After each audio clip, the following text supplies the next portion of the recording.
It definitely affected us, and affected a lot of people. FTX at the time was almost crazy to say now, but it was really like the golden child of the whole industry. For all intents and purposes, the company was dead. It should have died. I don't know why it didn't die. Pure luck, or honestly, it was just kind of like fight or flight instinct. Very explicitly made the decision in my head to stick it out and fight through it no matter what, to build a company, and we'd raise money from folks and do whatever I possibly could to make it succeed. The large majority of wallets are completely and totally broken with very few exceptions. You will have a much safer and much more secure self-custody wallet through a centralized exchange than you will through any of the large wallet providers as they exist today. Welcome back to the Ledger podcast. Today we're joined by Armani Ferrante, founder and CEO of Backpack, the team behind the Backpack wallet, Backpack exchange, and the Mad Lads NFT collection. Armani has quite an interesting track record. From Apple to Alameda, from building Solana's dev tools to surviving FTX's collapse, his story is one of resolve, reinvention, and pushing the boundaries of what crypto infrastructure can be. We'll dive into product philosophy, market design, the future of self-custody, and how decentralization can coexist with regulation. Let's jump into it.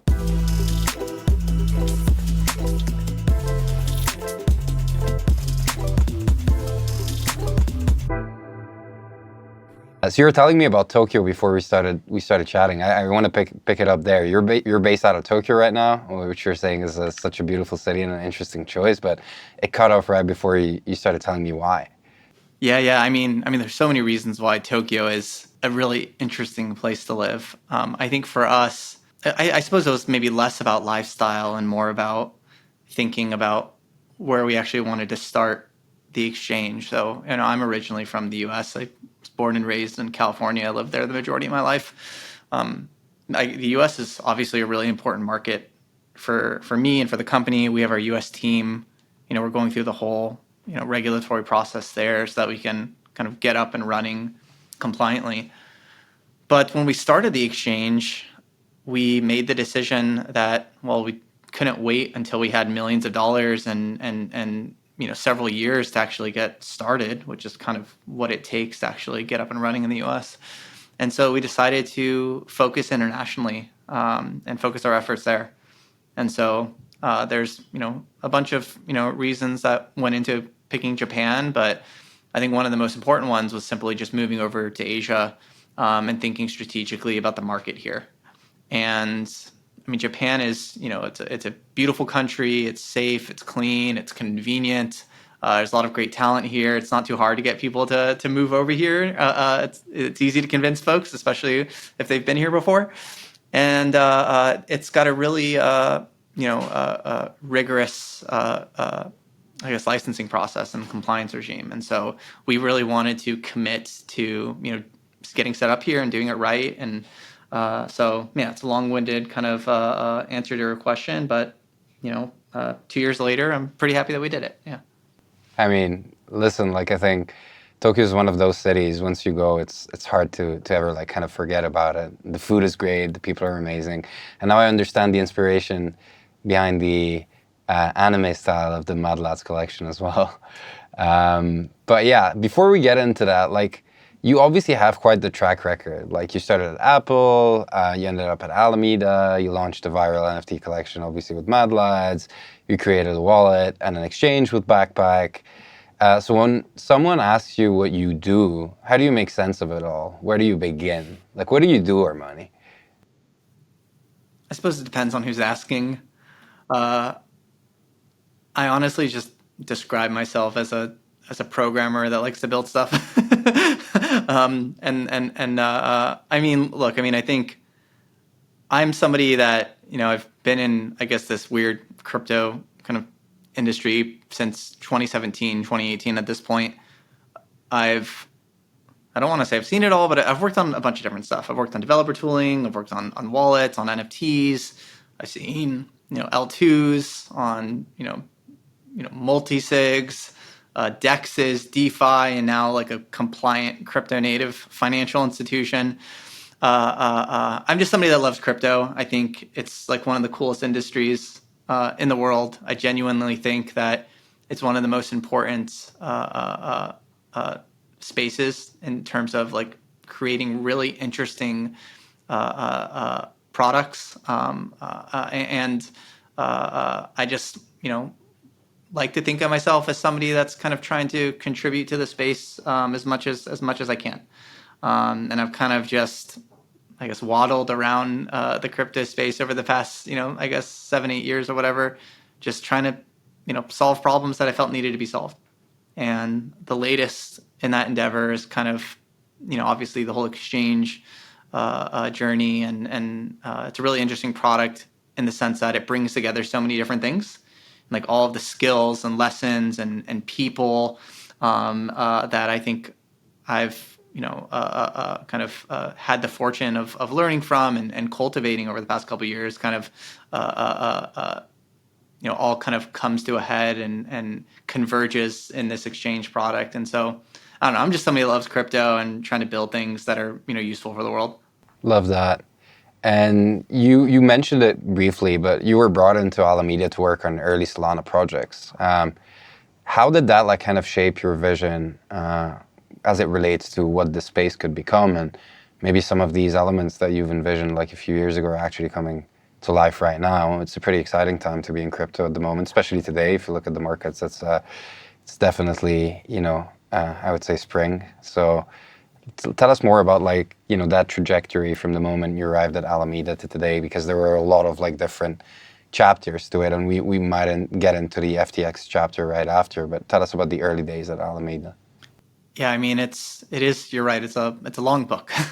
I think even before coming into Alameda in 2020, which is kind of what you're referring to work on Solana, there was I originally went to Alameda, right when I left my job at Apple, totally by accident. So I had quit my job. I had no plans other than I knew I wanted to work on this like weird Ethereum, like open source thing. It was just like the coolest kind of project I had come across in a really long time. And some folks from Alameda basically called me up and asked me if I wanted to work on this new like trading firm basically in Berkeley, California, which is where I was living at the time. And honestly, I had no intention or aspiration to work in a trading firm. It was totally an accident. This was before FTX and kind of really when they were first getting off the ground. And so I basically ended up there just by accident. And I was only there for about 3 months, basically working on, the trading systems, connecting new exchanges, that type of thing. And, it wasn't for me. That wasn't why I got into crypto. I really was just super excited about, Ethereum and smart contracts and that whole set of problems. And so I had a very short stint and, went to go work on, I guess, crypto native technology, if you want to put it in those terms. And then it was really when, eventually, they created FTX and that kind of became really big. DeFi summer happened, and then it was September 2020. They called me up again and said, "Hey, we're working on this Solana thing." They had built Serum, and they were trying to get people to kind of contribute to kind of the projects. And I took a look at it. I thought it was really exciting. I thought it was really interesting, and that's kind of how I, returned to Alameda. And so I was really kind of my job was to work on kind of, anything and everything on chain, and really just worked on a bunch of open source code on Solana. So I worked on everything from, DEXs to wallets to the first multi-sig to, developer tooling. And so that was kind of the journey into Solana and kind of how I kind of got involved with Alameda, I suppose. That's fascinating, and obviously Backpack came off of that. So what was kind of the original vision behind it? Like what kind of inspired you to move ahead and do something yourself within the space and create the wallet? Obviously that came first before the exchange. Yeah, so it's maybe a bit unconventional. I think what had happened was, Solana went from nothing that summer in 2020 to at like 2021, that huge bull cycle. It started hitting all-time highs and was extremely successful. And that was kind of really the point when I decided, well, if I want to have more impact, I should probably build a company and hire more engineers. It was really less about building the company, more about hiring engineers. And I was like working remotely for Alameda in California, and it just like kind of like made no sense to like keep doing what I was doing there, because it's like I'm not really doing anything super relevant to them. And basically spoke with the folks there or whatever, and basically they agreed to invest. And I raised a formal round, I suppose, and hired engineers. And really the mindset was like, what were the important problems to solve on Solana, and like, let's go solve them. And I think at the time, the thing that I got really excited about was just the application layer, and how do we actually like grow the industry, build apps, like stuff that's pretty commonplace now. It's like everybody's like saying build less infrastructure and building more apps. I suppose at the time it wasn't super common knowledge, but that was really the goal. And so the first, I guess, solution or first shot on goal was the whole XNFT concept, where really I just wanted to build more apps and get other people to build more apps. And what better way to distribute apps than through a wallet? And so that's kind of what gave rise to kind of the original version of the Backpack wallet and XNFTs, and really wanting to, build more of an application ecosystem on Solana. And at the time, the Saga was kind of being birthed, and that was being ideated, and eventually came to life. And it was kind of this like really interesting mix of things at the time that really gave genesis to the first iteration of the Backpack wallet and the product. Obviously, there's been a bunch since then, everything from Mad Lads to now the exchange, and kind of the pivot away from XNFTs that are all quite interesting. But that was really the starting point. And could you explain XNFTs to the folks that might not know? What's the difference between that and a normal NFT, for instance? Yeah, I mean, the idea is simple. You can think of it as just like a Web3 application, or a normal NFT, where instead of tokenizing an image, you tokenize code. So you basically take a JavaScript bundle, and you put it on a blockchain, and you now have decentralized ownership over some code. And so you can imagine building a decentralized version of Android or iOS app stores, and building a whole application ecosystem around it. So that was the idea. And that was at the core of the Mad Lads, NFT drop as well. So take us back to the moment where FTX collapsed. Where were you that day, and how did you react to it as a company? Because it truly affected you. I think I heard you say it really like kind of affected almost like 80% of your operational overall capacity, and then your runway was reduced, and Mad Lads obviously came in and changed the trajectory of the company. But take us back to that moment and how you guys like kind of faced it. Yeah, I mean, it definitely affected us. And I mean, it affected a lot of people, affected the whole industry, not just us. But we are certainly no exception. To answer your question, I was on a plane from Lisbon, a breakpoint of I guess that November, to Miami. I had just had like my 1 month old son was born a month before, and I was kind of returning back to him, and yeah, basically found out on the plane, and basically it was like saw what was going down on Twitter, and that weekend there was like a bunch of FUD on Twitter, and I thought it was like almost like just unbelievable. I was like pretty blindsided by the whole thing. I mean, FTX at the time was, I mean, it sounds weird, almost crazy to say now, but it was really like the golden child of the whole industry.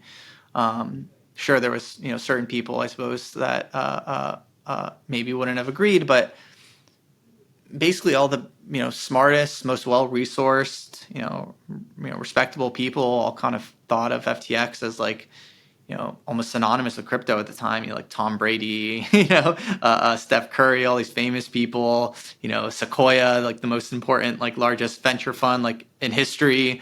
And I think, yeah, it was just like a crazy thing. But yeah, I don't know. I don't really have much to say other than we were blindsided. We lost a lot of money. For all intents and purposes, the company was dead. It should have died. I don't know why it didn't die. Pure luck, or, I mean, honestly, it was just kind of like fight or flight instinct. That was like basically it. It's like, you make the decision when you, or I suppose I kind of very explicitly made the decision in my head when I got off that plane to just like, stick it out and fight through it no matter what. I think those types of moments are certainly like pretty defining of people. And it doesn't matter how like big or small the moments are. It's like, even if it's a small thing, you'll kind of do the same thing than if it's like a big kind of thing. And yeah, I think, I made a decision and to build a company, and we'd raised money from folks, and I wanted to see that through and do whatever I possibly could to,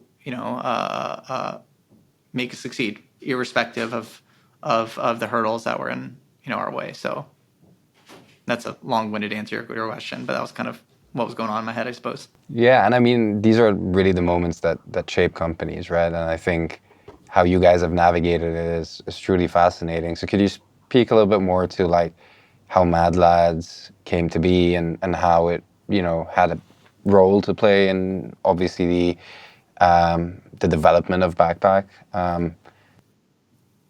Yeah, I mean, there's a couple things, I suppose. So, I mean, at the time, we just had no funding. It was like 88% of our capital was just like gone overnight. I mean, nobody knew at the time that there would be the even the ability to get any type of recovery back.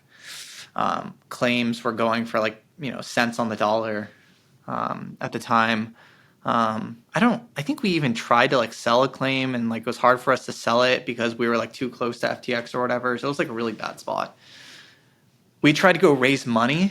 That was like a big thing. Like that was like kind of the first thing I did, was I started talking to investors, and that was really hard. Basically kind of got the door closed on us by, a bunch of folks. The folks that didn't close the door kind of had just like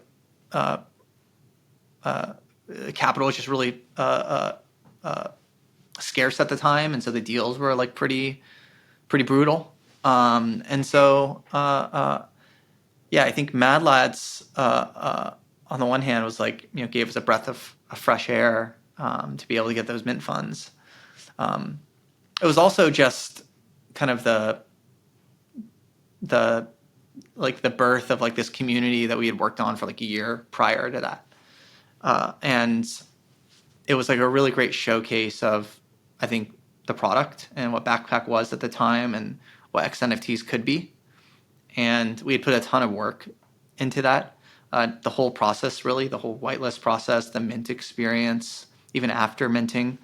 And so it was really kind of an important milestone for us on a bunch of different dimensions that really kind of allowed us to, hit that checkpoint and stop and breathe a little bit. But until then, it was really just like full focused, almost just like just grinding it out. Just like had no time to think about anything, no time to kind of self-reflect or anything like that. It was more just about survival, and yeah, we kind of just put our head down and just like got to work, I suppose.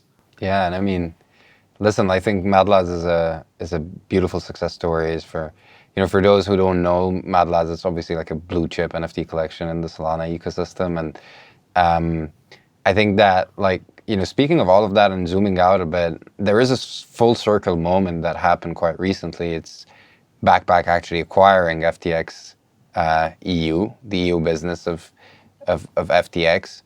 So tell us a little bit more about that move and what it means for Backpack as overall as a company, because now it's not only the wallet, it's the wallet and the exchange. Um, so yeah, full circle there. Yeah, I think I mean Europe is such an interesting market for I mean a bunch of different reasons. There's obviously all of the new regulatory developments that have happened there over the past couple of years, but it was really one of those parts of the world that we felt was really important and also really challenging to operate in. Um, and I mean, it's very similar to Japan in that respect. And we really wanted to like identify, we like literally sat down when we were initially working on the exchange and we had a map of the world and we went through every country and every region and try to make a game plan for actually how to go to market in each one of them. And so Europe was really one of those regions that we spent a lot of time trying to figure out. Honestly, the past 2 years, just trying to figure out actually how to do a go to market there and have high confidence in terms of how can we build a great product and a really strong community and really find our niche there. I think, and certainly that acquisition that you referenced, I think was like a really important part of that, and was you know a large and I think important milestone for the company. Hmm. And there's also like a variety of different things that are associated to that. Obviously, you're returning funds to users. Could you speak more to that? Because that is quite an important piece of it as well. Yeah, yeah. So we just announced and opened that up today, actually. So yeah, so basically, you can go to eu.backpack.exchange, and if you were a former customer of of the I guess what was formerly known as FTX EU, you can go sign up and verify and collect your claim and withdraw it to your bank account. And so that process is live today. And it was a super important milestone for everybody, for us, for obviously the customers, most importantly. And it's been a lot of work from a bunch of different people, not just us, honestly. And so we're super happy to have gotten there, and hopefully we can, put that chapter behind a lot of us and move forward. So, yeah, super happy to have gotten that live today, and we're able to play some small part and at least helping facilitate the return of those funds. Hats off to you guys for doing that. So before we move ahead, I actually want to kind of dive into the exchange first. I think like you've built obviously like a self-custodial wallet that was really focused on apps. There's the NFT collection, and then there's the decentralized exchange. But I've heard you also say that like kind of the centralized platforms or your vision of an exchange should also borrow design principles from decentralized exchanges. So could you speak more to that and like how do you balance it out like between building a crypto compliant exchange but also infusing it with the ethos of what crypto should be all about? So I think what makes this conversation or the discourse around this topic a bit tricky is just like the word exchange. It's like this monolithic term where really people think about trading. But an exchange really is this mosaic of different pieces. It's like all these different services that go into an exchange. An exchange is, a bunch of different things. The first thing is it's about liquidity. And not just the token liquidity, but also just the fiat on and off ramps all around the world. Really, that's like one of the single most important thing an exchange should do really well. It's almost like a weird payment or remittance network of sorts. No matter where you are in the world, you should be able to fiat on and off ramp and buy your favorite crypto and go on chain and use dApps or just hold it in the exchange. But that on and off ramp component is really important. That liquidity component is really important. I think another piece that exchanges are really kind of relevant for is just they're these consumer applications, and they have this very intimate relationship with the user because of the KYC component. It's almost like it's not quite a bank, but it's kind of like a bank. It's not quite a brokerage, but it's kind of like a brokerage. But because of this relationship, right? It's like your relationship with your centralized exchange. It's almost like a relationship with like, Chase or whatever. And so that's like a really important kind of component, and that's becoming more and more important as crypto, I guess, becomes more and more mainstream, or more kind of crossing the chasm, not from just about DeFi and this like parallel weird crypto economy, but also tokenizing the real world or whatever, whether it's stable coins or more recent endeavors like tokenized equities and treasuries or bonds or options or whatever people are now bringing on chain.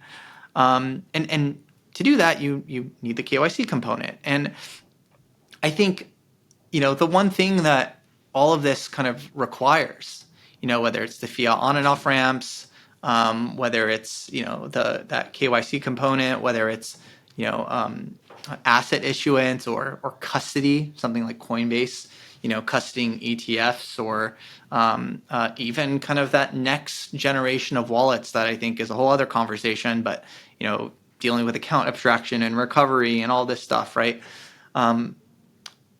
I think really the key is compliance. That's like really the thing that a centralized exchange must have to provide all of these services that are unique to the centralized exchange that decentralized platforms don't provide you.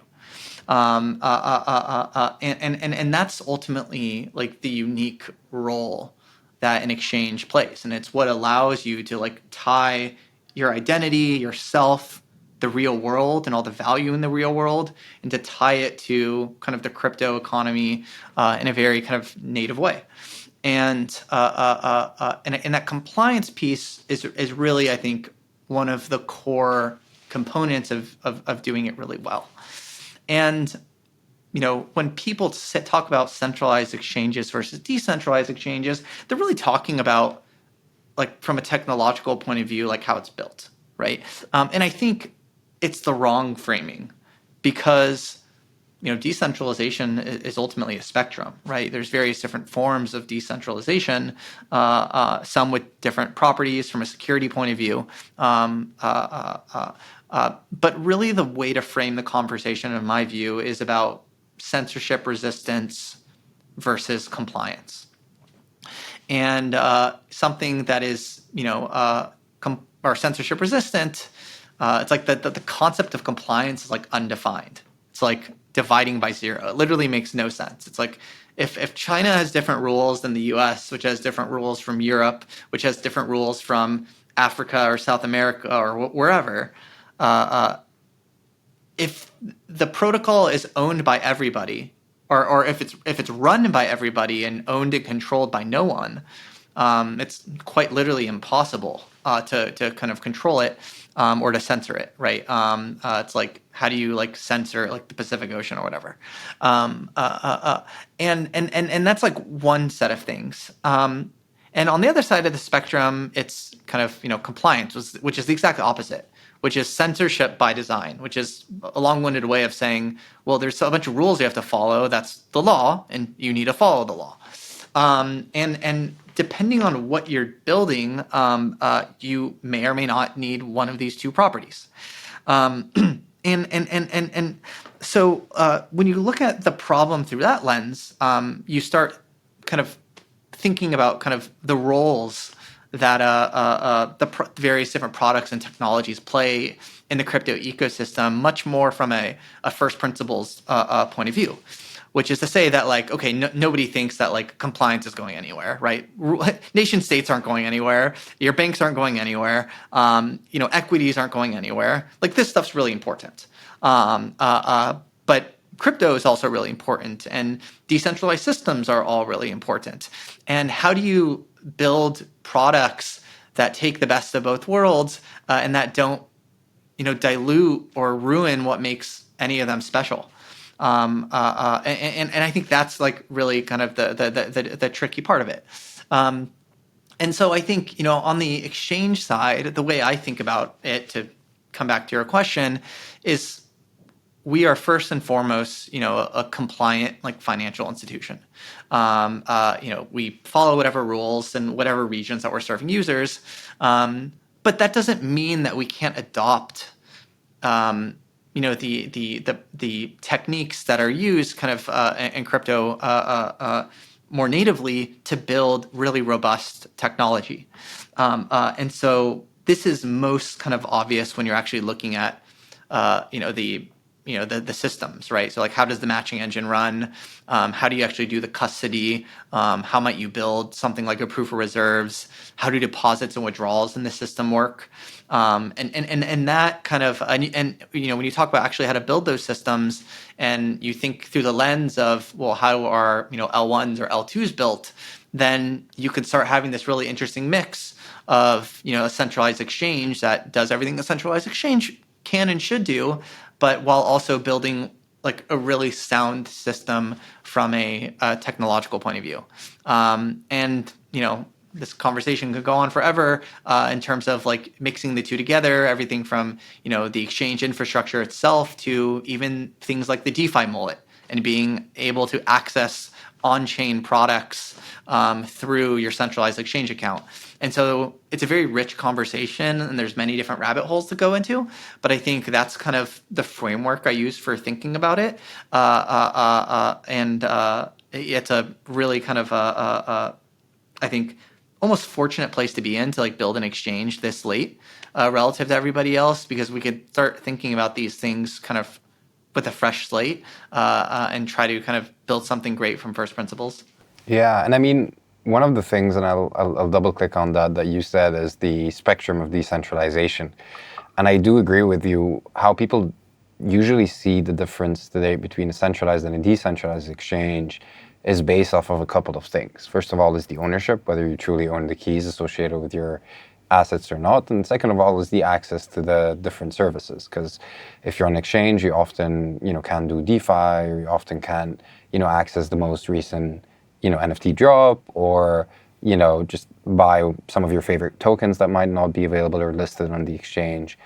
So could you dive into those two elements, given the fact that you also have a self-custodial wallet, and the overall concept of ownership and just self-custody, which is really the ethos of the space, albeit that exchanges are necessary, more than necessary, because without an exchange and without a compliant exchange, you cannot access the space in the first place. So there's this kind of conundrum between compliance and then true ownership and access to different services that are on chain.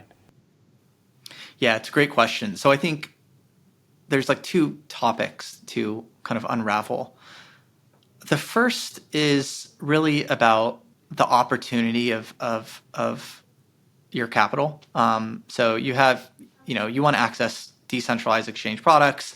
I think maybe the best example of this is like pump.fun, where really it showed the thing that is so uniquely powerful about the on-chain economy, which is user-generated assets. A centralized exchange never could have built pump.fun in the same way, because it's all about kind of what the users are doing in a permissionless fashion.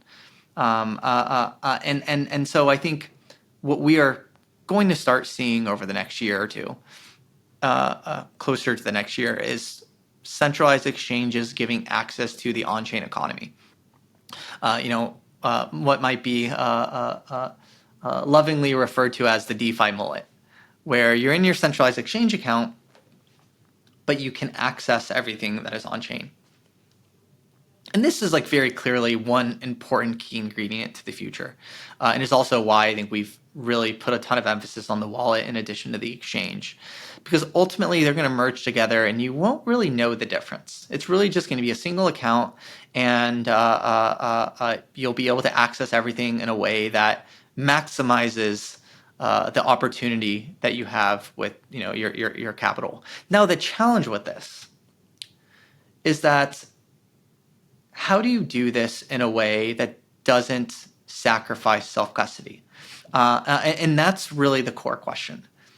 And to be frank, a shortcut that's really tempting for people to take. And if you can't solve that problem, then there's really no point of doing it. It might as well be on the centralized exchange anyway. And so I think, I mean, maybe not to go too deep down the rabbit hole, although I'm happy to.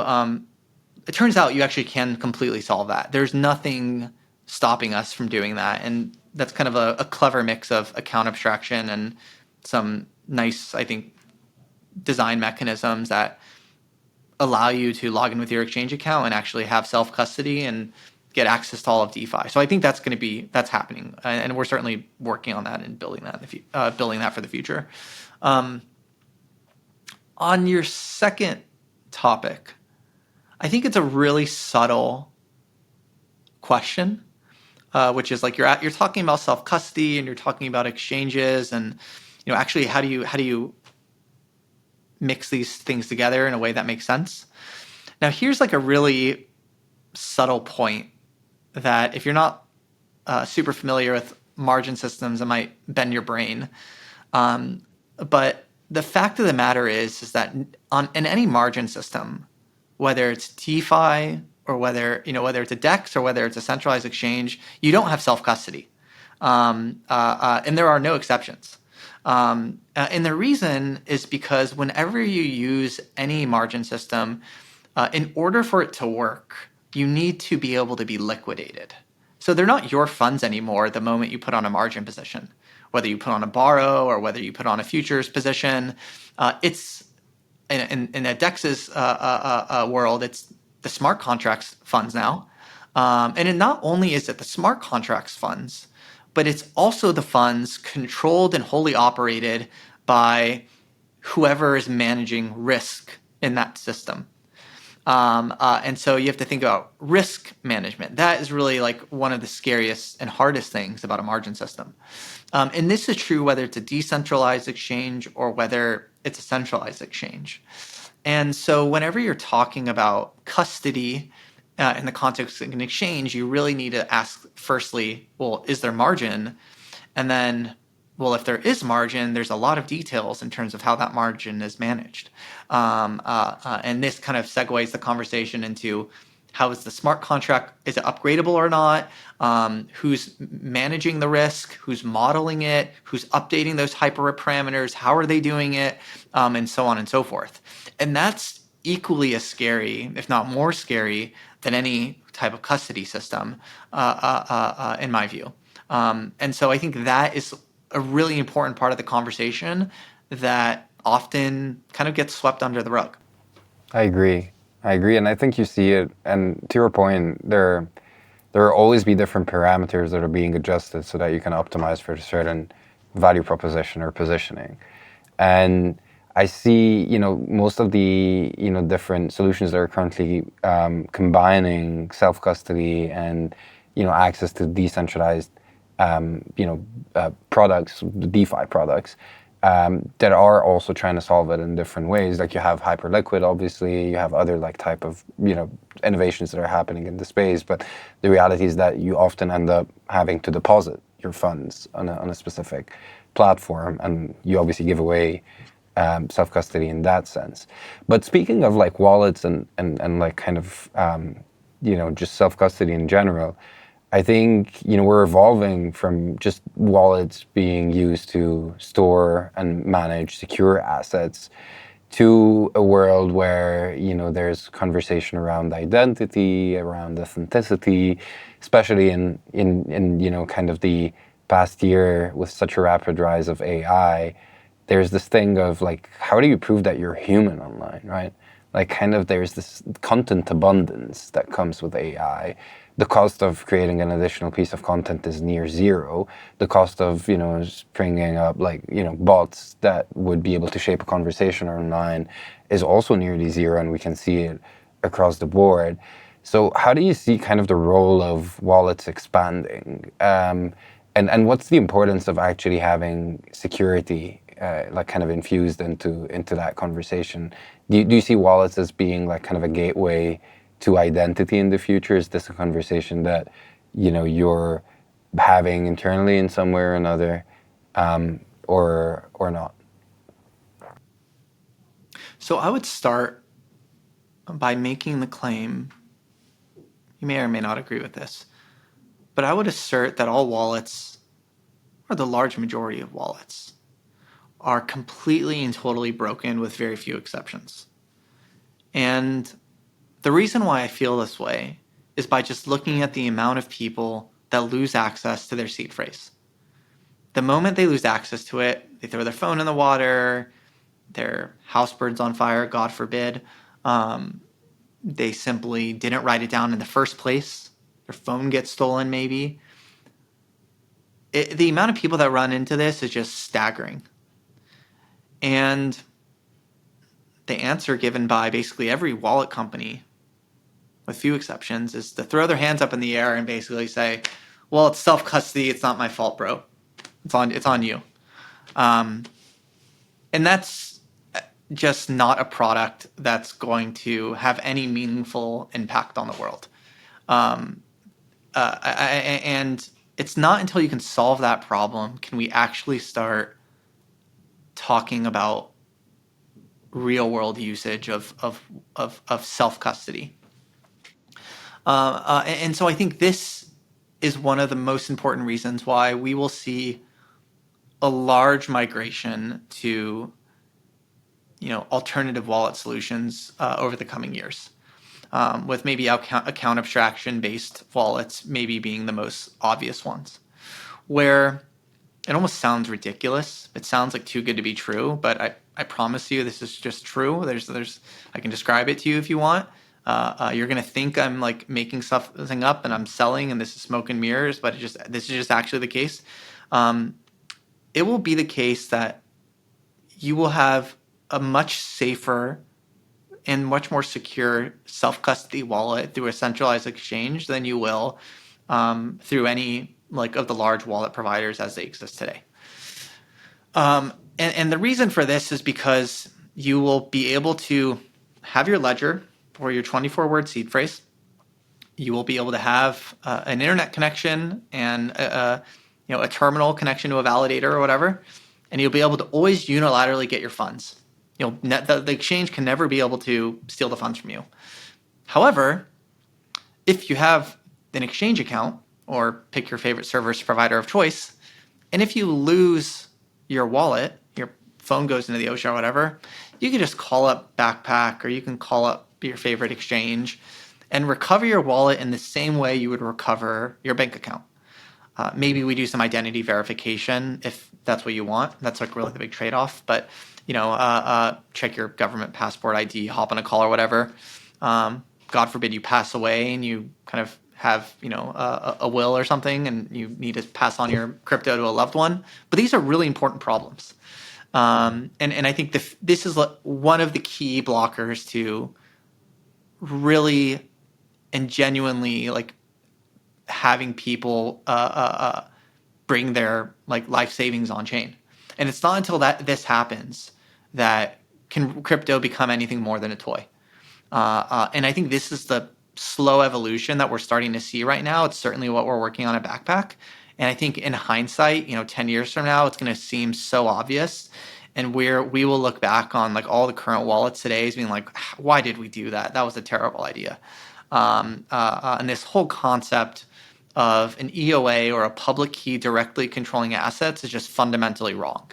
And that was one of the big sins that, the industry collectively has made in terms of bad design decisions. It's easy to say that with the benefit of hindsight and all the lessons that we've learned today. But I think this is one of the most exciting things happening in wallets today, and it's one of the big improvements that I think will open the door for more growth and more adoption of self-custody around the world. I agree, and I think that's one of the main things that we were focused on at Ledger as well. If you think about Ledger Wallet, obviously its first objective was to provide security at trust. So with the secure element chip and creating your private keys in a secure environment, protecting it from remote attacks, from physical attacks.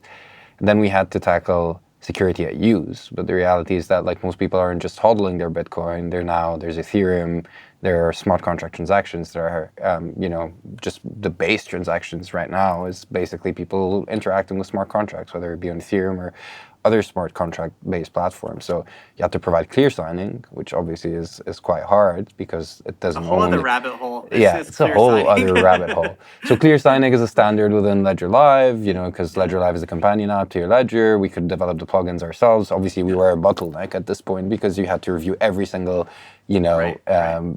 kind of Everything on integration. Solana's blind signing. Yeah, Yeah. that's a whole other like kind of territory that needs to be tackled. So, security at use is clear signing. It's also transaction check, transaction simulation. But then you've solved, I would say, two of the biggest challenges. The third one that you just brought up is recovery solutions. And we launched a service about 2 years ago called Ledger Recover that was very well received by the community, no pun intended. Obviously, it created the whole situation because of people's inability to understand that recovery solutions could be secure and could use advanced cryptographic technology in order to be able to provide people with the ability to back up their entropy using their identity. So the whole concept was built a lot around like being able to, basically encrypt and shard your entropy, communicate it through different secure channels to 3 different entities in different jurisdictions. And then in a case where you've lost your device or, seed phrase, you'd be able to do 2 different identity verification processes with 2 different entities and then reconstitute that in your wallet. And then just adding more recovery solutions so that more people feel comfortable doing that. And ultimately, yes, an EOA will still have, its use, but account abstraction will come into play and all of that. I think the biggest thing, I'm totally aligned with you in everything. I think the biggest piece is the hardware security piece for identity and for proof of humanity that will become, I think, like just the rise of AI will give so much more legitimacy to cryptography. Because if you think about it, like AI is about content abundance and cryptography is about authenticity and being able to securely prove that there might be human or hardware behind it. But yeah, I think it's just a fascinating conversation, and I don't think we've seen even not even half of it. I wouldn't say the end of it. There's so much more there to explore. But one other thing maybe I wanna kind of like explore with you is the overall institutional adoption that we see today, and coming back to that ethos of will crypto actually become centralized in the hand of very few institutions, and ETFs and other financial products also have a role to play in that. How do you view that? Obviously, it's super positive for the market, but how do you see that trend across a decade, 2 decades, 3 decades from now? I don't know. I think if I could predict those trends, I'd be a very wealthy investor. I think the one thing I would say is that there is this whole discourse right now around, well, like decentralization is a spectrum, and where on that spectrum do I need to be? Right. First, kind of, you had Bitcoin, which people morally view as the most decentralized chain. You may or may not agree with that, but I think most people would say that.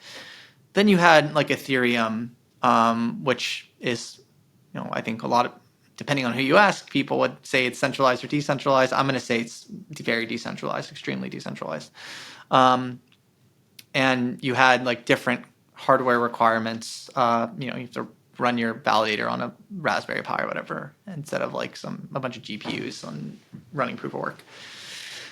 And then you had Solana, which was also extremely decentralized, but then was criticized for things like hardware requirements, where it's like, okay, maybe we don't need to run our validators on Raspberry Pis. We can run them on, gaming rigs. But you still have thousands of validators all around the world, and this thing's still super censorship resistant. And then ever since then, we've kind of come down this very slippery slope where people are becoming more and more centralized, and really kind of recreating, traditional financial systems, basically, with some cryptography sprinkled on top, which is like looks nice and dandy. It provides some programmability, which is cool, but from a security point of view, is really fundamentally no different than NYSE or Nasdaq. And I think, depending on who you ask, they'll tell you different things, but you might ask the question like, what actually matters here, and how centralized or decentralized do I have to be? And I think in the limit, if the world is sufficiently rational, there will be a premium on censorship resistance. And this, is that me or you? That's you. This question of like, decentralization being a spectrum is important, but censorship resistance isn't a spectrum. It's really a binary thing. You kind of either have it or you don't.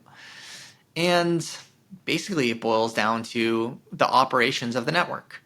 And so, to circle back to your question around, institutional adoption, and I think having, a small group of folks owning the majority of the assets or whatever, I think naturally these things will coordinate around that which is censorship resistant and that which is owned by everyone and controlled by no one.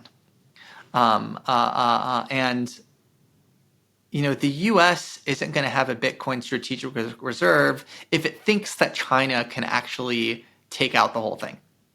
And similarly, Japan or the Europe or whatever is not going to start supporting Bitcoin if it thinks any other country can unilaterally do anything. And so I think there is maybe these like local optimums that might happen where you have these, short-lived anomalies where things become centralized around certain networks. But I think in the limit, those things die out. And it's really the things that are sufficiently decentralized and censorship resistant in particular that accrue the most value, because everybody in the world will be able to agree that different actors or different nation states or different businesses can all collectively come together in the same network without having to worry about, national security risk or these types of important questions that nation states tend to care a lot about. And so I think that's generally my framework for thinking about it. And there will be a bunch of points in the design space that serve different roles, whether they're different exchanges or different products that can be more or less centralized or decentralized. But in terms of the assets that will accrue the most value and that'll have the most premium, it'll basically be either the assets that have the largest net present value as determined by some concept of a discounted cash flow, or simply the assets like Bitcoin, which have the least supply and the most demand because everybody agrees to use it or whatever. And I think in both of those cases, there is this property that the more people that get involved, the more people that trust it, because, well, they don't have to trust it, then the more valuable the thing becomes. And so for that reason, I genuinely believe that it's really important to think about, these properties from a fundamental point of view. And I think that which is most censorship resistant will perform most spectacularly over the long term. Yeah, makes a lot of sense. And what would you say the vision is for, Backpack for the next, I would say, couple of years for the next cycle? I mean, what I like to describe ourselves as is a crypto native financial institution, right? In the same way that you might pick up the phone and walk into your local the local branch for your bank or whatever, you should be able to get in contact with somebody at Backpack and really think about Backpack as, at least maybe not today, but where we'll end up, 2, 4, 5 years from now, is a legitimate contender to be a next generation financial services provider. And that's true whether you're using the crypto economy or decentralized applications. It's true whether you're trading crypto. It's true whether you're trying to pay friends and family all around the world. And it's true whether you want to access more traditional assets, whether it's equities or, the traditional banking system or your brokerage account. And really kind of the product of building a finance app really basically boils down to opportunity cost of capital. Right? What can I do with my money? And if we can provide the most opportunity and of things for people to do with their money in the most secure way possible, then I think we can build a pretty reasonable business. And we just want to be able to do that slowly and surely over a long period of time. All right. Last one for you. Obviously, the market's going to pump, it's going to dump, there will be drama, folks, meme coins, and a few existential crises probably in the future as well. What's kind of your no bullshit advice to builders building in the crypto space? And, how do you kind of help them to try to keep their head straight on, through it all? I mean, I think the reality is that the short-term markets don't matter. I mean, just the classic advice, right? Just put your head down, do the work, do it for a really long period of time. You'll see things that are too good to be true. You'll see things where people get a lot richer than you. You'll see all the classic pitfalls of anybody working in finance or just the economy more broadly. Of don't be envious of your neighbor or whatever, and just try to solve problems over a long period of time, and things will tend to work out. I think that's true whether you're in crypto. It's true whether you're not in crypto. It's all kind of the same advice, to be honest. I would say crypto is really not that different from the rest of the world. It's just maybe a newer industry, and it's tempting to want to think of it as a special thing. But all of the same rules and principles apply to it.